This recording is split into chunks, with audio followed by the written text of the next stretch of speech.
Why am I crying, girl? Girl, this is not me. Oh my gosh, they can be quirky like the kids on TikTok. I was just really sad all the time. I don't know how I made it to college, damn, like I need to get like tested. Stop this madness! Oh, why am I crying? Don't worry about it. I just wish that I wasn't overlooked, you know? This is not a crying video. Like, you're not gonna catch me crying on the internet. I swear to God, bro. Like, I actually swear to God. Can you believe this? Can you believe that I'm actually filming during the day? Like, who even am I right now? I kind of like it more than like filming at night, just because like I feel like I look healthy. I look like I have like a healthy pigment in my skin, which is pretty dope and awesome. I have never used this webcam during the day, so I'm like kind of floored. Would you look at that? Would you look at that? Oh my goodness, this is so weird. Okay, hey, how's it going? What is up, ballers and baddies? Welcome back to my YouTube channel. It is me, your host, Ace Anna, Emo Not Penguin, whatever you choose. Are you having a good day? Are you having a good night? Good evening? Good morning? Did you miss me? Please tell me you missed me. Come on. I'm giving you like babushka realness low-key. Like I have this little like headscarf on and a hoodie because I'm low-key like boy moding it today. I'm trying to find that balance between like being comfortable and still feeling like I put a little bit of effort into my appearance, because that just at least makes me feel a little bit better. Because I have been a little bit sicky recently, and I've just been kind of in a little bit of a slump, a little bit tired, a little bit hectic, a little bit tiring, a little bit like what the heck, you know what I mean? I need to take care of myself. I really need to take care of myself, which means I've been drinking a lot of water. And I wish this would lead into like a liquid IV sponsorship or whatever, but I don't have that. I don't have enough subscribers for that yet. I'm just happy to be alive, I guess. I've been very, very sleepy, tired, overworked. You know, we're barreling towards midterms right now, which is like very daunting, especially considering the fact that like my birthday is during midterms week, October 8th, save the date. Ask me for my Cash App. Send me money, please. Send me money for my birthday, please, please, please, please. I feel like I had something to talk about, but I can't remember. So I'm gonna spitball for a little bit and figure out what I want to talk about. So recently I have been very nostalgic for myself, looking at things I've done in the past, looking at pictures of myself and kind of reflecting on the person that I used to be as a little kid and in high school, first couple of years of college. Honestly, it's really crazy to watch yourself evolve, because like in the moment you think, oh, I'm always me, but it's like you're so many different versions of yourself, and I think that's so crazy and cutie. I wanted to see if I could tell you like a crazy story about my life, because there's one thing about me, I have a bunch of stories, but at the moment I'm like really blanking on what to talk about. So give me 1 second to compose myself. A few moments later. Anyway, today I actually wanted to tell you guys a story. The idea was actually brought to me by my wife. It's something that has really truly shaped me, and I feel like telling my story might actually be helpful to people because it is something that is deeply personal to me. Like I'm like low-key choking up right now. I hope that in hearing this you know that there's nothing wrong with you, because I grew up feeling like there was something very deeply wrong and I did not receive like any real support for it. But yeah, I'm gonna tell you the story of what it was like growing up and attending school while undiagnosed. I haven't really decided if I'm gonna disclose what it is I have been diagnosed with. We'll probably piece it together. Let me set the scene. So I have always felt like I was a little bit different, right? So it didn't help that like I have always grown up as like an immigrant, as someone who was born in America, is half Cameroonian, only half Zimbabwean, had already been like traveling all over the place. Just like, you know, I've always felt like a little bit out of place and a little bit confused in terms of like my identity in some regards. Like I've had like the mixed kid crisis, but I'm still black. I have always felt like there was something wrong with me, and I've always just been a little bit different from the people around me. This is like really hard to tell, oh my goodness. But I was never like dumb or anything. In fact, I was at the top of my class for first and second grade when I was still going to school in my hometown, and I was like the top of my grade 2 years in a row, and that was like 90 plus students each time, and I was like the first person to learn how to read. I had like the best handwriting. I'd be used as like the answer key almost. I'd always been like put on like that pedestal as like this like super genius kid. That was all further exacerbated when I moved into the American school system and did second grade the second time. Fun fact, I did second grade twice, yes, but but I have always been one of, if not the youngest person in my grade every single time. That's because I started first grade when I was 5. That's another fun fact. So again, I've been like this little wonder kid, moved to the American school system, started testing in the 98th percentile, which placed me in the gifted range, which kind of presented me as like this super wonderful, like super genius kid who like could do no wrong and was like so smart and like smarter than all those other dumb kids, winning academic excellence awards and being like, I'm cocky, I'm confident, I am self-assured, I am assertive, and I know my worth and I know how great I am. I just knew, and I'd been told from a very young age that I was the best, excellent, special, and gifted. And this is not like a gifted kid burnout story at all, but throughout this, but like even in first grade, I would catch myself like falling behind in class. I'd find myself falling behind in terms of like assignments. I was still able to grasp material pretty quickly and understand concepts really quickly, so I flew under the radar for a very long time. And even in second grade and third grade, there were points in time where I had to work in the principal's office, not because I was a bad kid, but I needed a distraction-free environment to work in, just because I would start pestering my other classmates once I finished my homework, and like I would get really bored really quickly, and I would not do my work if I had the option of like talking to someone. So that kind of was that intervention. And then I moved back and moved into the IB. This happened when I was like 9 years old, 5th grade. It was a very different environment than the one I had at my previous school, because that was a really small school. Like there were like literally 69 like people at that school, and there were like 3 people in my grade. And then moving to a school where I had like at least 20 people in my class, and there would be 2 classes, so it would be like 40 people per grade. Well, I have a picture of like my 5th grade class somewhere. I don't want to like show anyone's faces, but like this is like the size of my class. Like there's a lot of people in my grade, which was not necessarily new to me because I was in a very big class in first and second grade, but that was when I was like at an all-girls Catholic school, so this is like my first like co-ed really big environment. And it kind of placed me closer to the bottom of the food chain, which was really weird for me because at my other schools I was known for being excellent, I was known for being the best, I was usually the only person up on stage receiving award after award. And I, upon going to that school, became like a person in the background, which like I didn't mind initially until 6th grade, where we switched into a system that was not just like, you are positively being a good collaborator, you do your shapes and colors really good. For 6th grade only, we worked on a scale of A to E in terms of grading rather than A to F, which I don't really understand why we did that. And I would find myself doing really well on exams and shorter term projects, but then would get like D's and E's on projects that like required a longer amount of like dedicated time. And also like I would find myself falling behind in terms of homework. I was in detention all the time. And there was a point in time where my teachers kind of like cornered me and were like, hey dude, like why aren't you doing your homework? Is it because the work is hard? And I was like, I don't know, like I just kind of don't want to do it, like I can't bring myself to do it. And they were like, oh okay, which in hindsight I think was them gauging whether or not I was supposed to be put in like special ed, which I honestly think I should have been, but they decided not to put me in special ed in 6th grade. And you know, I would fall behind in terms of my assignments, lots of missing assignments, lots of E's, lots of failures, and I still got a silver presidential award, which meant I had, I think, at least a 3.5 GPA. So again, flew under the radar. The next year, we switch into a different grading system, and it was IB, so it was a scale of 1 to 8. For my entire academic career, I would get any grade between a 1 and an 8, and would still finish doing like basically amazing. But I would submit all of my assignments late. In 8th grade, there was a quarter where I literally did not ever get to go outside and eat lunch because one of my teachers was like really a hard ass. She liked me a lot, which I found out later, but she was like a real hard ass and would not let me go to lunch and like play as like a middle schooler is supposed to do, because I would not turn in my assignments on time and I'd have to sit down and be watched. It wasn't a matter of like, oh, I don't understand this work, but it was just I couldn't bring myself to do it.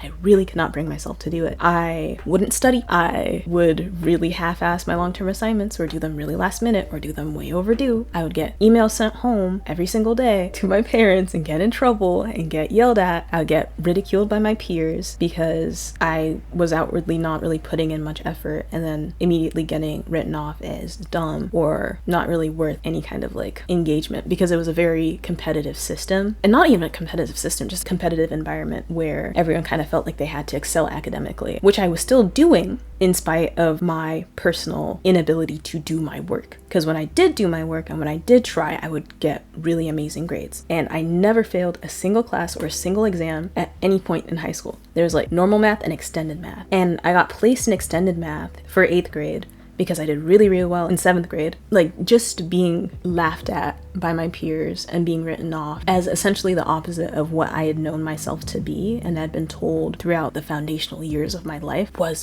very, very like, what's the word? It was very disorienting and kind of like instilled this sense of like, what's the word?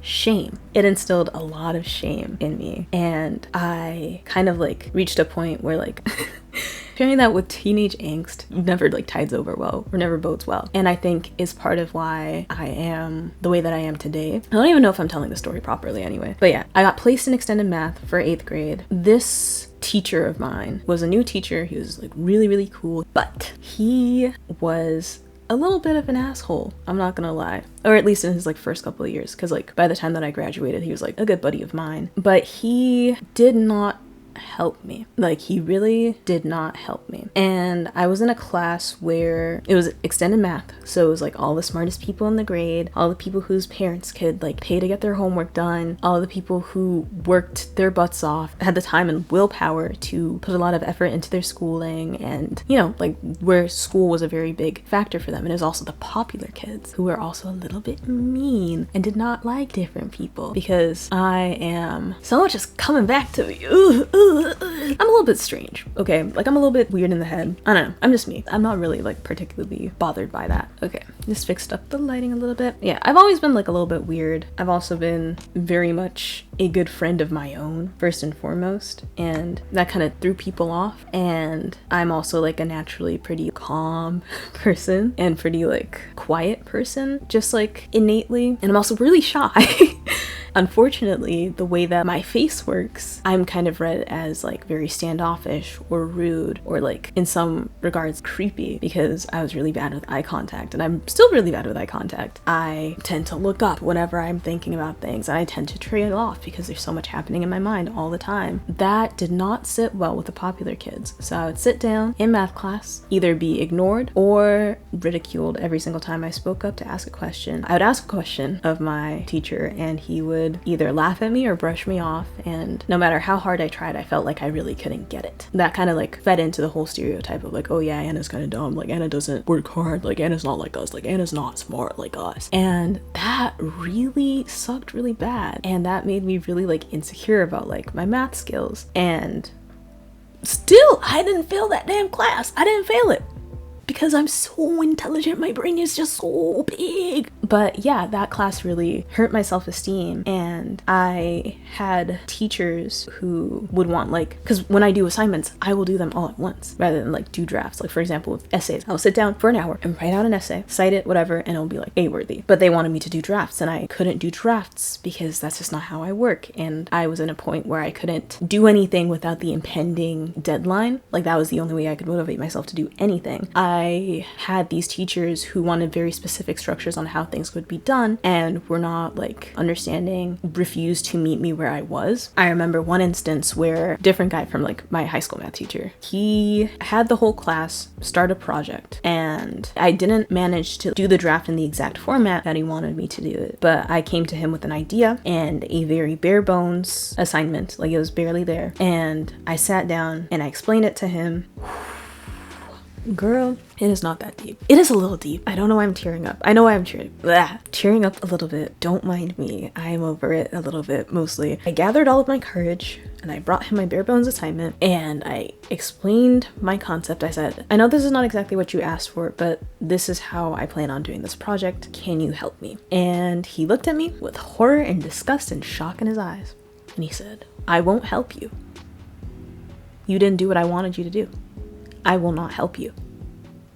And let's just say lingering effects. So that kind of sucked really bad. That was quite honestly how a lot of the teachers at my school treated me, regardless of whether or not they like genuinely liked me. Because I do believe all my teachers liked me, but because I was not presenting any symptoms in a way that was like truly infringing on my ability to understand and grasp concepts, I was really, really overlooked and kind of written off word for word as a lazy and bad student. I was 13. So being told that I was lazy, being told that I was a terrible student, being told that I was wasting my teacher's time, wasting their kindness, really, really, really was not good for me. Like, that made me feel really, really bad, in fact. Really, really sad, in fact. And really, really self-conscious. And that kind of festered for quite some time and really, again, generated that sense of like academic shame, where I could not work and dedicate myself to my academics like my peers, was still getting the results that I wanted and doing really well, and just feeling like I was doing something wrong even though everything was coming out right. And I just could not get it. I just didn't understand, because I was smart, I was getting the concepts, I was still the answer key for my math class after getting out of 8th grade extended math. I was the top of that class 2 years in a row. I didn't get anything lower than a 6 in that class, and I was still wrong. I was still different. I was still unworthy, and I just really couldn't understand why. It took my friend, who has the same diagnosis actually, telling me about their experience and their like recent diagnosis and being like, I found out that I have this. And I'm like, oh, that just sounds like normal. They're like, no, but it's like this. And I'm like, well, that's just how I live. Like, what are you talking about? Like, that's just how everyone is. And then kind of ignoring that for a couple of years and just writing myself off as having something wrong with me, and something deeply, deeply inherently wrong and different and unmanageable and untamable and bad. I just felt like I was bad. Where am I going with this? Yeah, I was often written off by my peers, except for like my close friends who knew like the kind of person that I was. I was very withdrawn. I was very much a tortured artist in some ways. I made a lot of really good art back then, but I don't think it's a product of sadness, or I'd rather not let sadness be my only producer of good art. But yeah, it really rained on so many different aspects of my life. Like, I reached a point where I felt like everything about me was like shameful, and that's no way for a young lady to live. That's no way for anyone to live.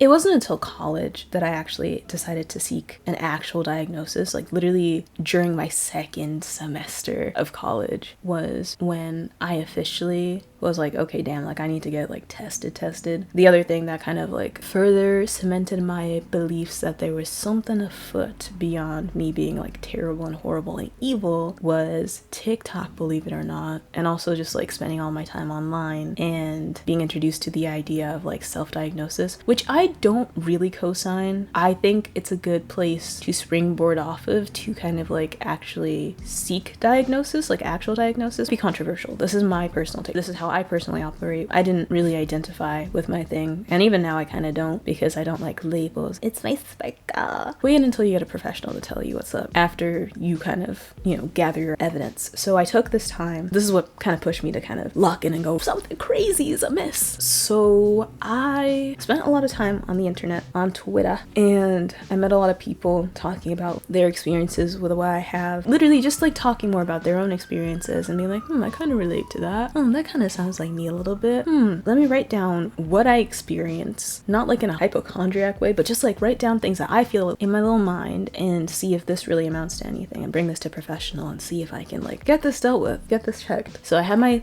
little laundry list. I know what's wrong. Being like, guys, I think I have this, but only in college, because like that was when I moved to America, and I was like, oh my gosh, I can be quirky like the kids on TikTok. Oh, this is so stupid. So I was getting really desperate, right? And this is also during COVID. So this is like literally 2020 to 2021. I was like, damn, like I gotta get a diagnosis. Like I need someone to tell me that I have this. So I paid like $300 for like this sketchy little like online something, and they gave me my little diagnosis, and I was like, yes, let's go, like it's real. And then it was my like, yeah, my behavior is a result of this condition. Yeah, no, this behavior is a result of this condition. And like, it was just like kind of a label, my little excuse for everything. I'm like, yeah, I was being annoying, but it's actually because of this. But I didn't seek or receive any treatment for it until literally the beginning of this year. Because it's such a long process. Like it's been like 3 years. Only now I'm actually like receiving treatment for it, and it's like, whoa, my life is so different. I could have lived like this my whole life. Finding out that it was not my fault lifted off this crazy weight on my shoulders. Yeah, it's been a very bittersweet process because on one hand, it's like the relief of knowing that there wasn't really anything wrong with me, or that I wasn't just like broken and evil and flawed and bad and dumb like I'd been written off to be. But also something in me really mourns what could have been if I had gotten the help and attention that I needed, which is why I think it's really important to be very considerate of people and not really write people off with like whatever labels you've prescribed them in your head. Well, sometimes I do call people names. Like, some people are lazy in this world, but I'll talk about that one other day. But it's really taught me to be compassionate towards people and to really appreciate compassion. What? I'm not crying. I'm really not crying. I don't know what's happening. But yeah, compassion goes a long way. I really mourn the person that I could have been in some ways if I had received just like that ounce of compassion, or just like been put in special ed, because, you know, I feel like I wouldn't have had to go through all of that angst. But I feel like that angst has also taught me a lot about kindness and, you know, being mistreated. And why I'm not crying. This is so weird. Hold on, let me give me a tish. A few moments later. Cutting that out because no one needs to know if I have legs or not. I'm gonna blow my nose though. I have dedicated myself to making sure that no one ever has to feel like I felt under my watch. I don't want to make anyone feel the way that I felt. Stop this madness! Oh, why am I crying? In a lot of ways, I wish I had someone there to kind of reassure me that what I was okay. And kind of like taught me that there was no real shame in being the kind of person that I am, and in having the conditions that I have, and in just like being me. Why am I crying, girl? This is not me. I swear I'm different. I just wish that I wasn't overlooked, you know? So yes, I am crying. Yes, I'm crying.